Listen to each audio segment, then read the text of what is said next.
Okay, let's talk about the nonlinear optimization analysis. It's a new application of the general optimization analysis.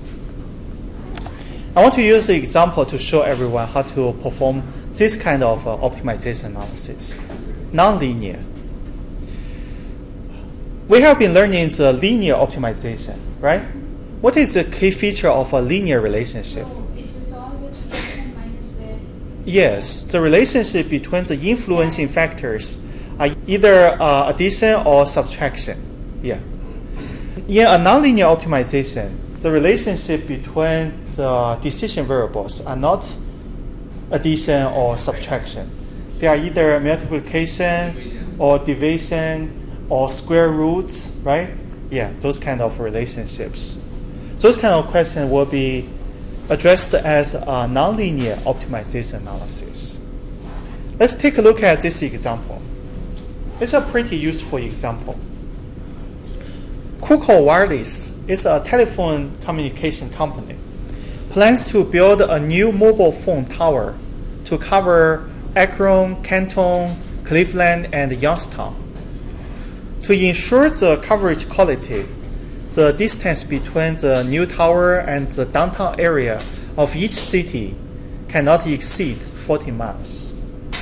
The location of each city in the coordinate are listed in the map. I will show you the map very soon.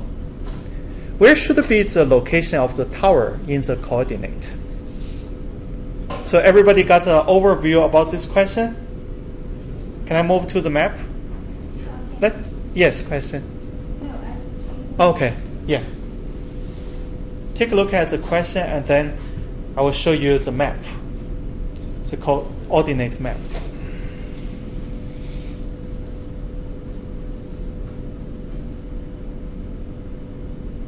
Can we move to the map? Okay, let's take a look at the map. This is the coordinate. I have an x-axis, y-axis, right? Yeah, for each city, I already marked their coordinate locations. For instance, Akron, the location on the x-axis should be 12. The location on the y-axis should be 21.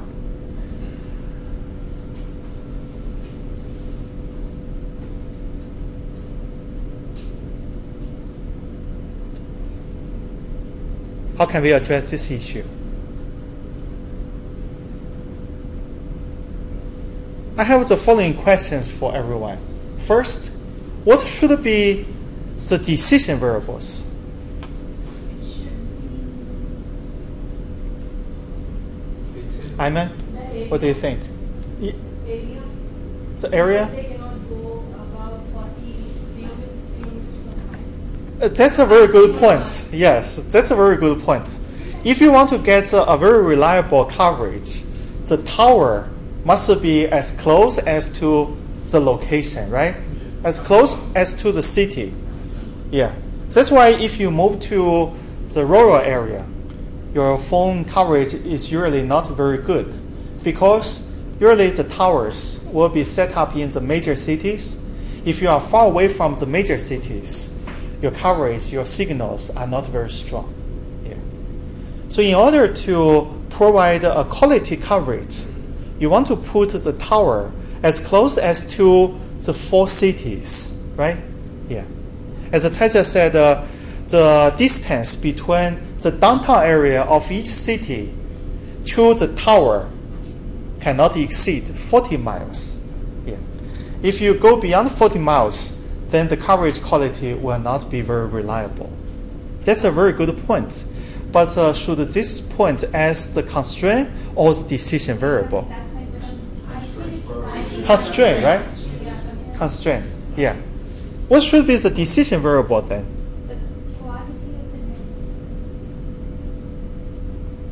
What should be the goal? To get the coverage. What should be the goal? The minimum. The distance, right? Yeah. Yeah, very good point.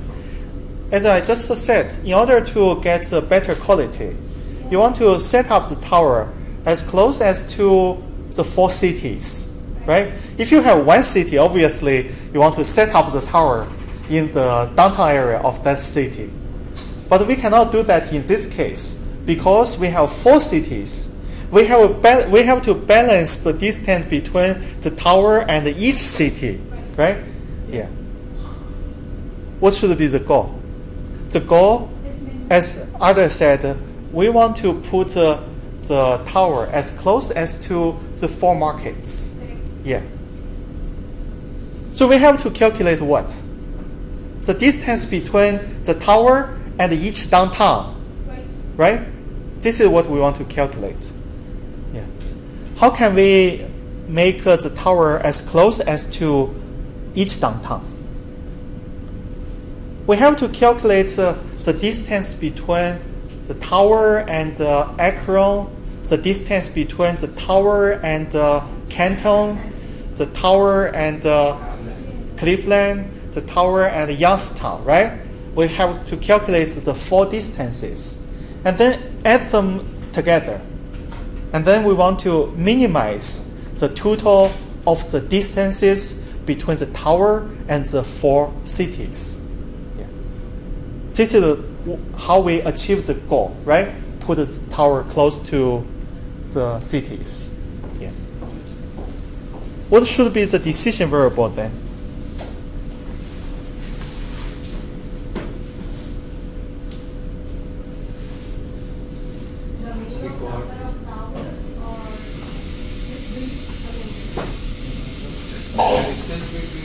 Let's take a look.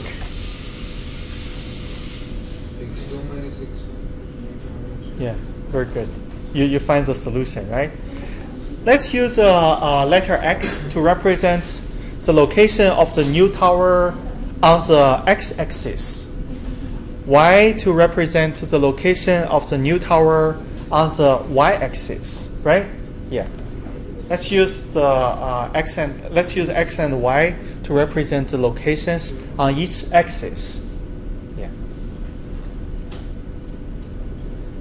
These are the unknown factors, right? We want to identify the answers, the values of these 2 letters, X and Y. Yeah. And then we can use the objective function we just discussed. We calculate the distance between the tower and the Akron, the distance between the tower and Cleveland, the distance between the tower and Canton, the distance between the tower and Youngstown, right? Yeah. How can we calculate a distance between 2 points? We use the square root, yeah, like you can see on this slide. Yeah.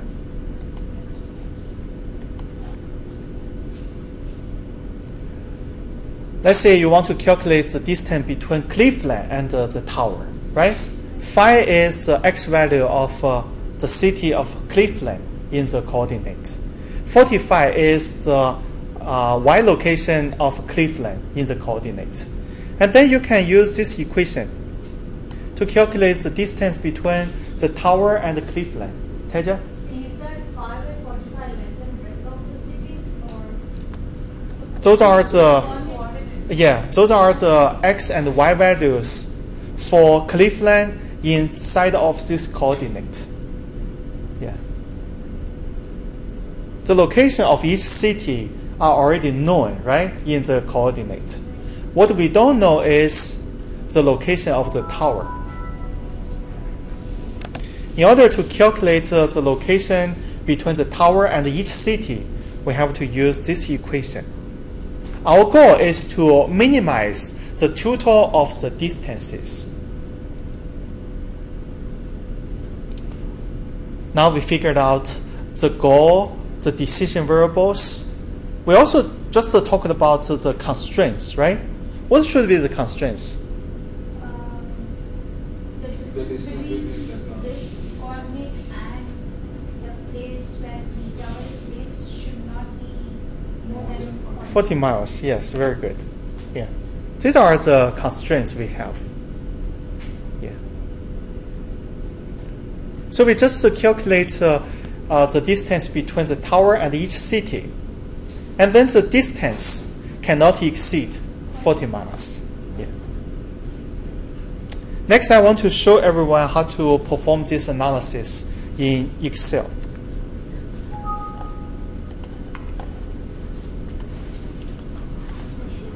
Let's open Excel. So you have been learning optimization a lot. You tell me, what should I do? Paste the numbers. Yes, first we want to list the known information, right? Let's find a cell. Let's find the G6. G6, and then type in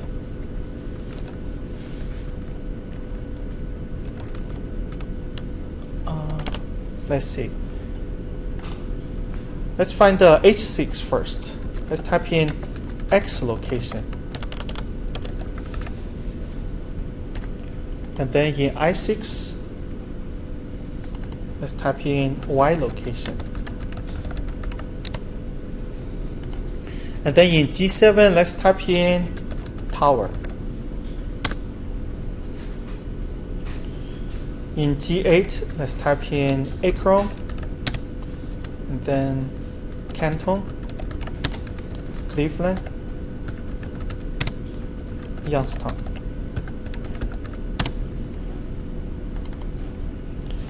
Obviously, the values for X and Y for the tower are unknown, right? So let's use different color to show these are the decision variables. Yeah, very good. Let's use light blue. We already know the X value and the Y value for each city, right? So let's go back to the PowerPoint. Let's find out. Akron, X equals to 12, Y equals to 21. 12, 21. Canton, X equals to 17, Y equals to 5. 17, 5. Next, Cleveland, 545. 545. Youngstown, 5221.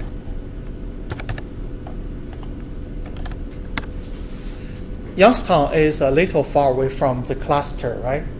Yeah, it's a little far away. So that's why we have to consider each city among the 4 markets. You cannot only focus on one of the markets.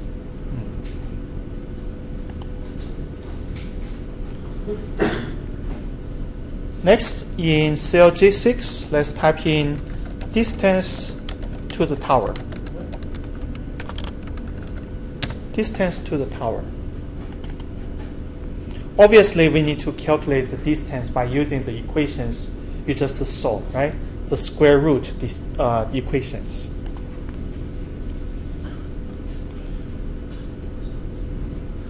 Let's go to cell J8. J8. How can we calculate the distance between the tower and the Akron? We need to use a new function called the square root, SQRT. In cell J8, let's type in equal sign and then type in SQRT, and then parentheses.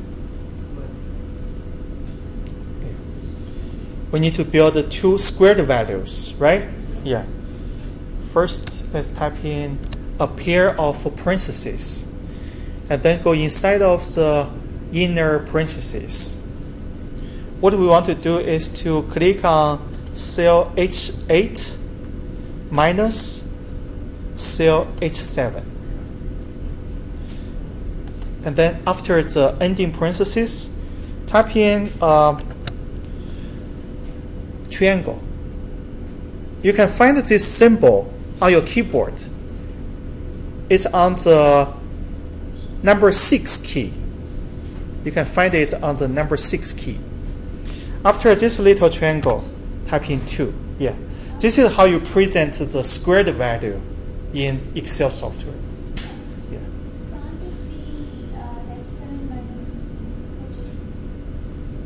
H7? Yes, it doesn't matter. Because if you use the squared value, It is going to make it most yeah, you have the absolute values. It doesn't matter if you use H8 minus H7 or H7 minus H8. Doesn't matter. After 2, let's type in a plus sign.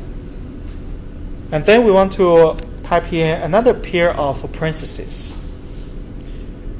Inside of this parentheses, you want to click cell I8 minus cell I7.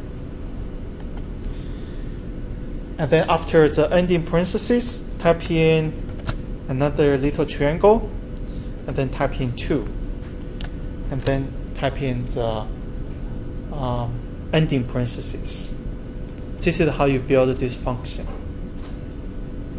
Because the tower location is always in cell H7 and I7, right?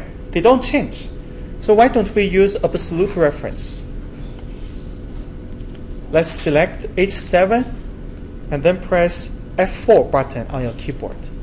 F4, yeah, this is the shortcut. Let's select I7 and then press F4. You say it has what?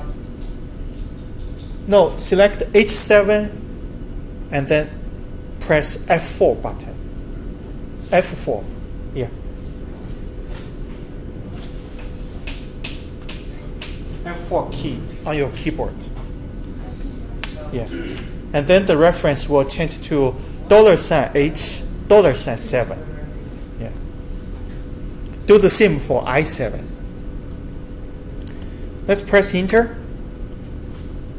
We get a value 24. Yeah. Why we get a value? Because if you don't type in a number in X and Y in the blue range, yeah, Excel will consider it as 0. Yeah. So it will automatically calculate some value. Just ignore 24. Yeah, this is not what we want. And then we want to drag the autofill button of J8 to J9, J10, J11. Yeah. You will find some values, right? Just ignore these values. Next, in cell I12, let's type in total distance.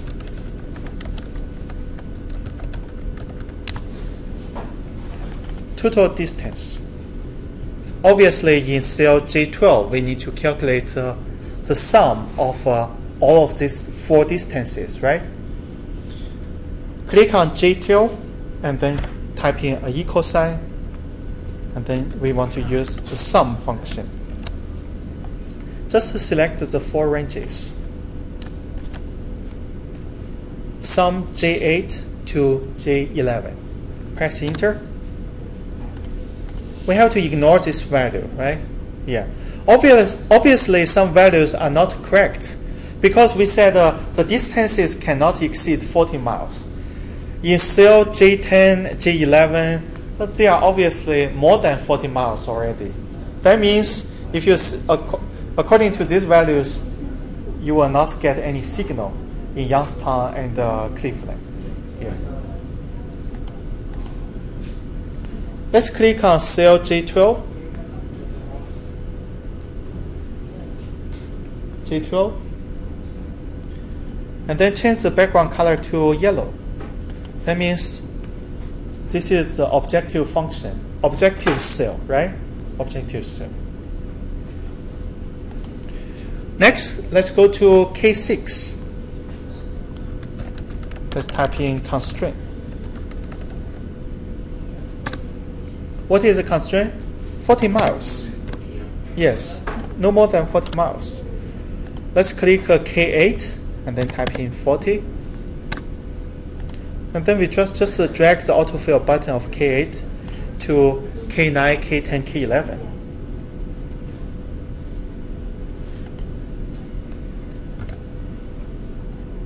Or you can save this file if you want. Are we ready to use the solver function? Yes. Yeah.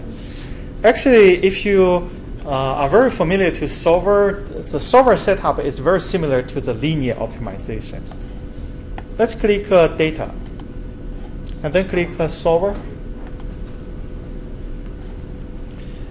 Set objective. Let's choose the objective cell.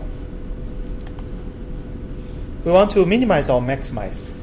Minimize, right? Yeah. Minimize the total of distances so that we can put the tower as close as to the 4 cities. And then decision variable will be in the blue range. H7, I7. Let's select these 2 cells. Next, add the constraints, right? Yeah.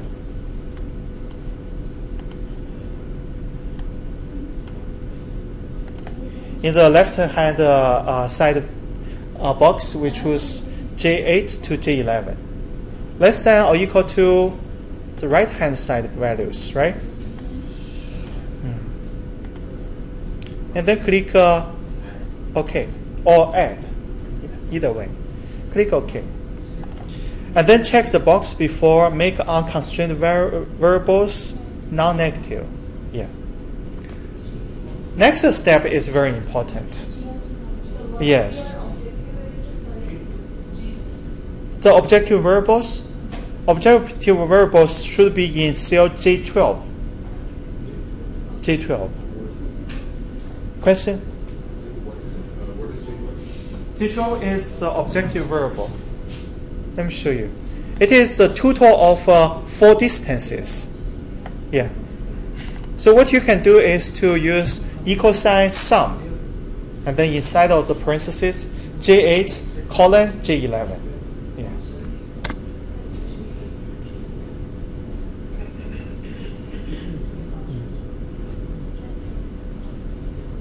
Good. Let's go to solver. For the solving method, it's a very important question. Should we choose simplex LP? No, right? Because this is nonlinear, so we have to choose GRT, nonlinear optimization. Yeah.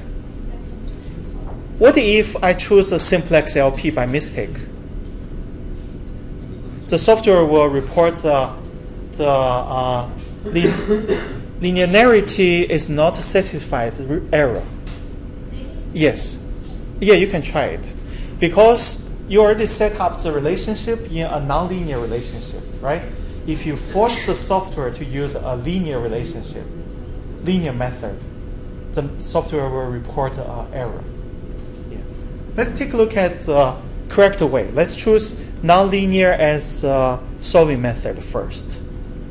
And then click solve. Congratulations, you find a solution.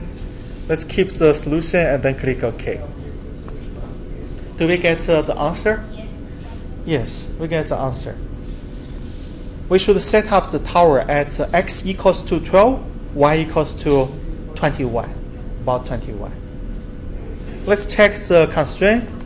All constraints are satisfied. Lucky for Akron, right? Yeah, the tower is right next to Akron. Yeah. It's a little far away from Youngstown. We have to do that because Youngstown, basically, the city is far away from the other 3 cities. Yeah. So Musu is curious about the solving method, right? Let's say we use simplex LP by mistake. What can we get? You see, the linearity conditions are not satisfied. You will get this kind of error. Yeah. That's why for nonlinear optimization analysis, make sure the solving method is GRT nonlinear. GRT nonlinear, and then click solve. You will get the solution. Yes, Teja? Something went wrong with my objective cell. Can you choose it? Yeah, objective, actually you can choose any cells as objective. Yeah. In this case, I choose H7, I7 as objective variables.